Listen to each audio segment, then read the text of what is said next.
অক্ষয় তৃতীয়া তিথি রাম ঠাকুর আবির্ভাব হয়েছিল। এই তিথিটা খুবই সুন্দর। এই দিনটা খুবই অক্ষয় থাকে।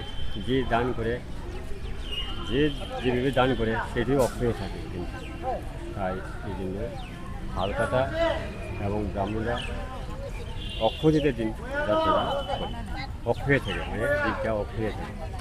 ব্যবসা ভালো হয়। ব্যবসা ভালো হয় এবং মানুষ গরিব করে দান করলে খুবই মানে পরকালের লেগিয়া খুবই উপকারী।